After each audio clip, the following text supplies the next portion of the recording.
Hi, I'm Tom Filby and welcome to the fifth instalment of Mills and Reeve's webinars on the fundamentals of policy coverage. Over the next 15 minutes, I'll run through some of the issues concerning the payment and return of premiums. So, before we get to this, a bit of housekeeping first of all. There'll be some Q&A at the end, so please do submit any questions you have during the course of this webinar, and also use that Q&A box for your feedback and suggestions for future topics. And a copy of the webinar will be available for your indefinite viewing pleasure. Right, the premium. At times like this, I often find myself referring back to rap artist Coolio for guidance.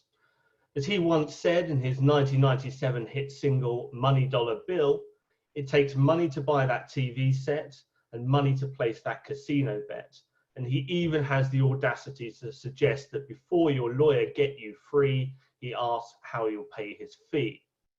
However, what Mr. Coolio failed to mention is that it also takes money to buy a contract of insurance.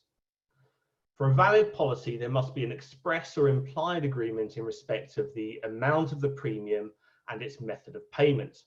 Indeed, if no sum is actually specified, then the Marine Insurance Act steps in and states that a reasonable sum is payable.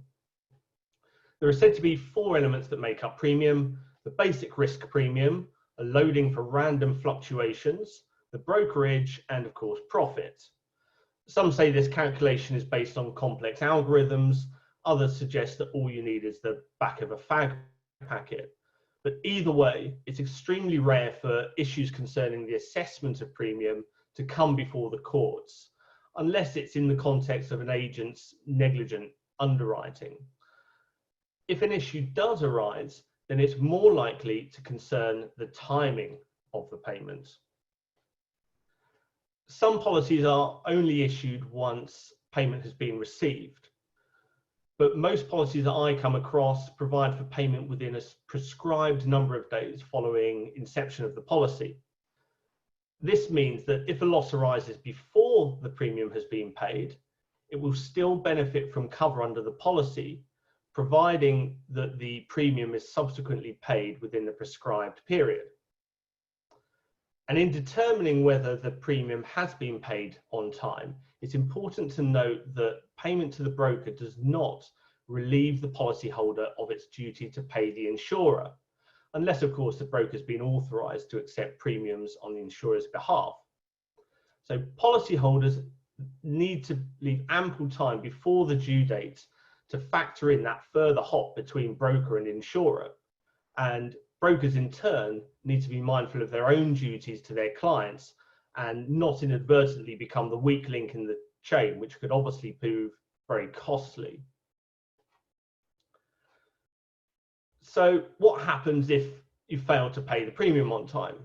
Well, as with most coverage issues, much depends on the express terms of the policy and whether the payment provision is a standard condition, warranty, or condition precedent. My colleagues Liam and Emma have discussed the nature of these terms in their webinar a couple of weeks ago, so I don't propose to go into the detail here. What I'll say briefly is that for those policies where the premium payment provision is a standard condition, a mere late payment will not entitle insurers to repudiate the policy or deny a liability. There are, of course, some exceptions to this, which I've set out on the slide, but these are pretty limited as far as insurers are concerned.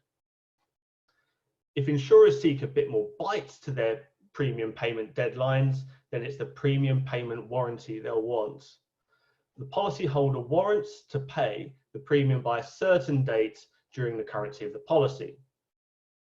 A clause that I often come across is the LSW 3001, which I assured my eavesdropping son is not Harry Potter's new Quidditch broom. But if it were, he should probably get it insured and pay his premium up front. This particular wording requires the payment of premium within 60 days from inception, failing which insurers are entitled to serve a 15-day notice of cancellation and then terminate the policy after that if there's still been no payment. As that clause illustrates, a breach of warranty in principle entitles insurers to discharge themselves of any further liability under a policy from the breach onwards. So, for example, if the policy runs from the 2nd of May with premium due on the 2nd of July, but it's not paid until the 4th, then insurers would be entitled to repudiate the policy from the 2nd of July onwards. Insurers can then seek to recover the premium on a pro rata basis for the period that they were on cover between May and July. However, what this also means is that if a claim or loss falls under the policy before the 2nd of July deadline, then insurers are, I'm afraid, stuck with the loss. But what about the Insurance Act, I hear you shouting at the screen?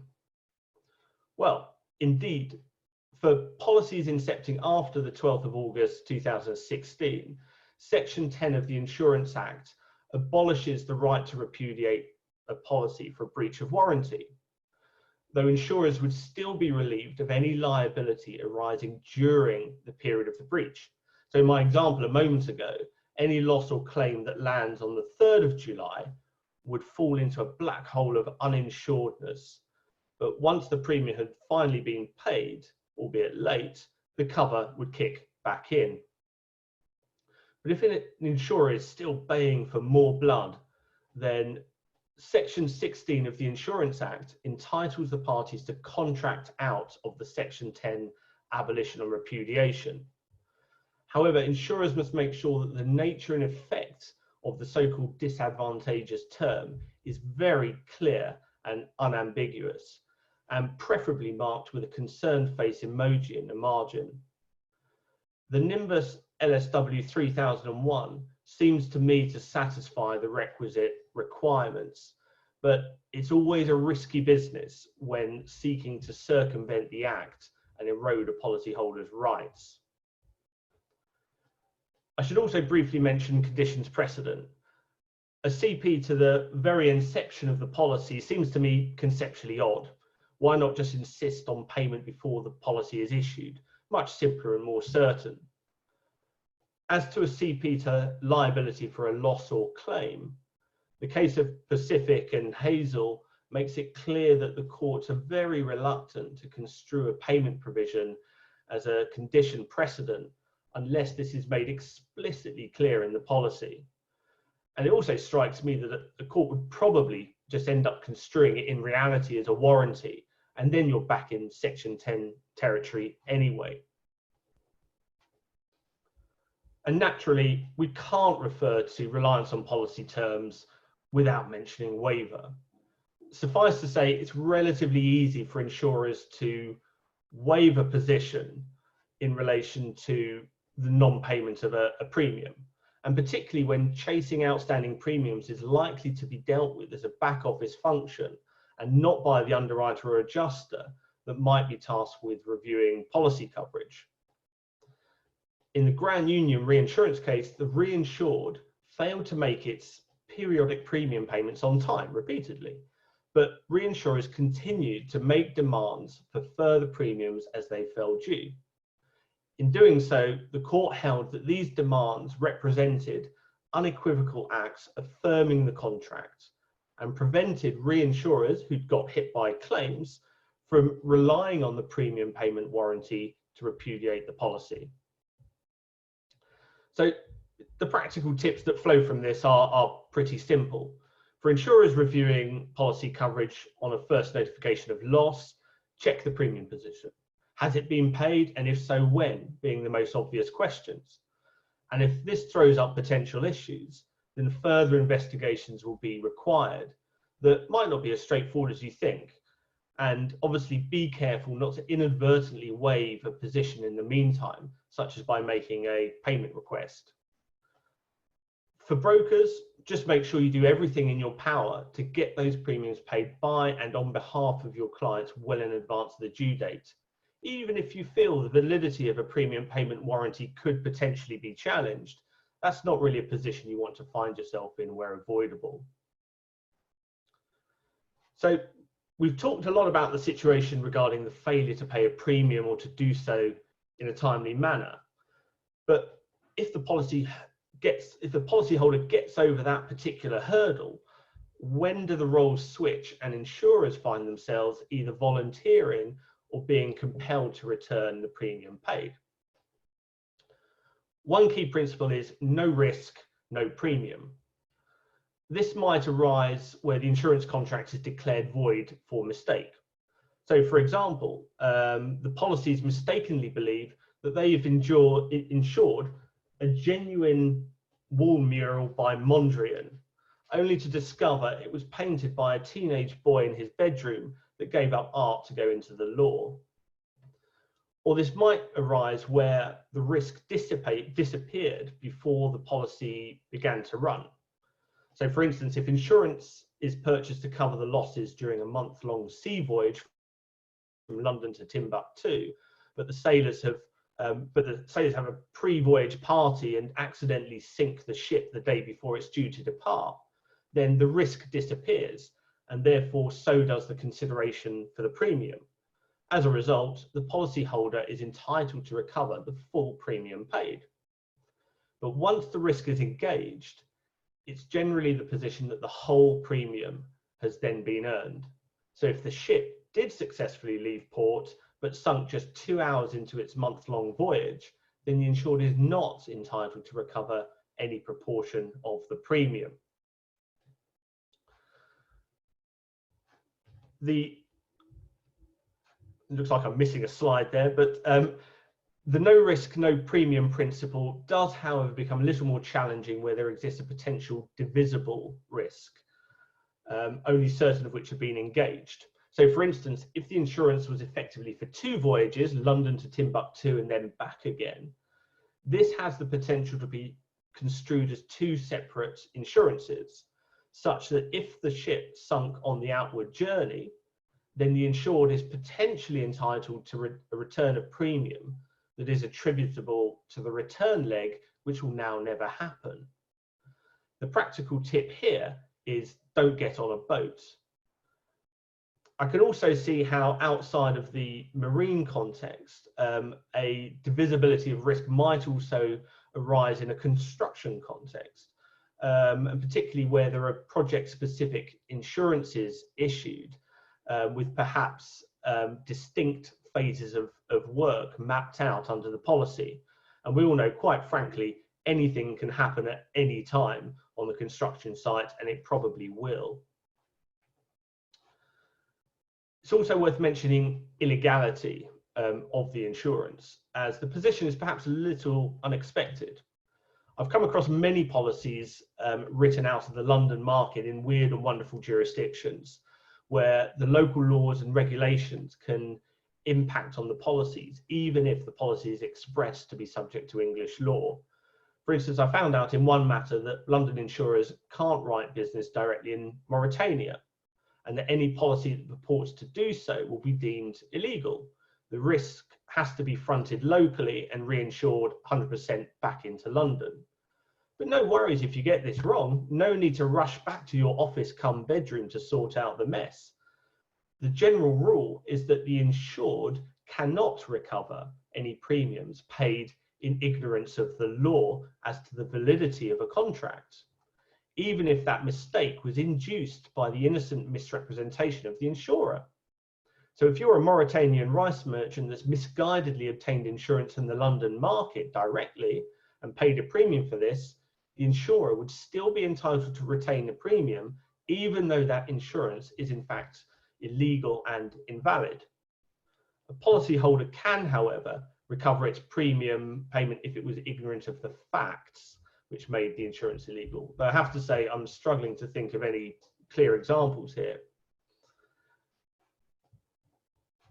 Then another premium scenario that often arises is, of course, breach of an insured's duty to make a fair presentation of the risk prior to inception.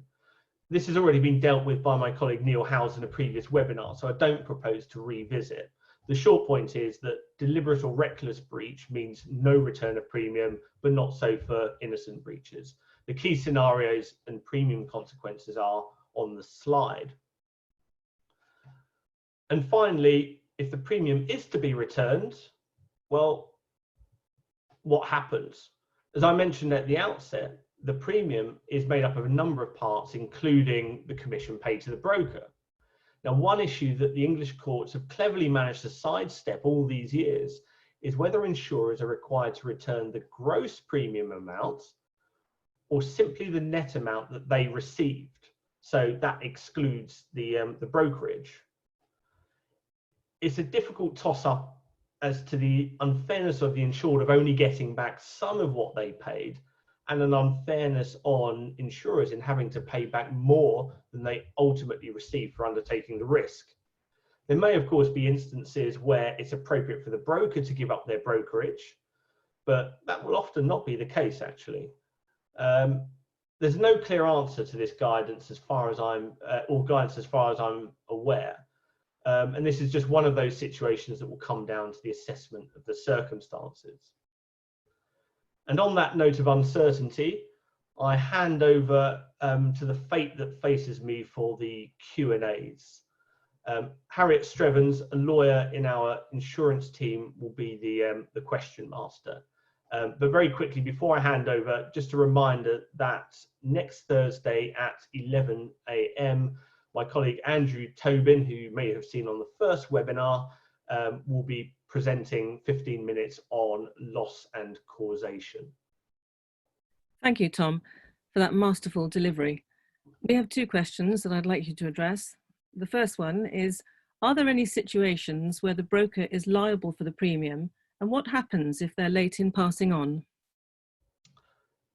So, I mean, in relation to broker liability, I believe that in respect to marine insurance, the Marine Insurance Act does, forget the provision, but does render the broker liable for the premium, perhaps quite oddly. And it becomes the broker's responsibility to collect this from the insured. So a lot of risk and responsibility on the broker there. But even though now much of the Marine Insurance Act has also been applied to non-marine business, I don't believe that this specific provision moves into the non-marine sphere. So absent any special contractual arrangement, a broker won't, in respect to marine business at least, become themselves liable, let's say, for the premium. Though of course that doesn't mean they can just hold on to it, though I'm sure plenty have tried in the past. I mean, as to passing it on, I mean, whilst they don't have that liability, I mean, I mentioned earlier in the talk that it remains the insured's duty to make sure that the premium is paid to insurers on time. But even if brokers aren't liable for the premium, and this duty to pay to the insurers remains with the insured, it surely can't absolve a broker of a potential professional negligence liability in the event that they're the ones to fail to pass on the premium in time, and as a consequence the insured finds itself uninsured in respect of a loss or claim arising during that period of breach. So I think brokers are still very much in the potential firing line in the passage of the premium along the chain. Yeah, I can see that. What's the strangest thing that has been used to pay for a premium? So sure, I don't know. I'm very happy. I'd love to hear from anyone that does have a strange example, and you can feed that into the Q&A box, and that I would be interested to hear that. I think of it, I did actually Google this because I thought, just out of my own interest, it would be quite good, but didn't find anything. Not even in the US, remarkably. But I suppose one point to note is probably that consideration for a premium doesn't have to be in cash. Obviously, that's become sort of money. That's the way it now happens. But in principle, I know historically you used to have promissory notes or other debt instruments that that were more commonplace, and in principle, whatever the underwriter is willing to accept, that would be possible consideration under usual contract terms for an insurance policy. I mean, I suppose going forward, I probably, I wouldn't be surprised to see payments of premiums in let's say Bitcoins or other cryptocurrencies. I do a lot of fraud and asset recovery work, including sort of within the crypto sphere. And it's fair to say that insurers are now unfortunately becoming very used to handling Bitcoins in the context of paying out cyber ransoms. And I can also see how insurers might, if they put on their investor hat, trying to make money out of premiums and invest them wisely, they might actually see a benefit in also receiving Bitcoins. Generally, cryptocurrencies are liable to more exaggerated currency fluctuations than normal traditional currency, fiat currency. So I can see how insurers might perceive that there is a greater investment potential in opening themselves up to receiving premiums in Bitcoins. Well, also, I think, as I understand, there's some noise on the street that there has been a premium paid in Romania being paid in chickens, and I suspect that even insurers would prefer to have Bitcoins than chickens.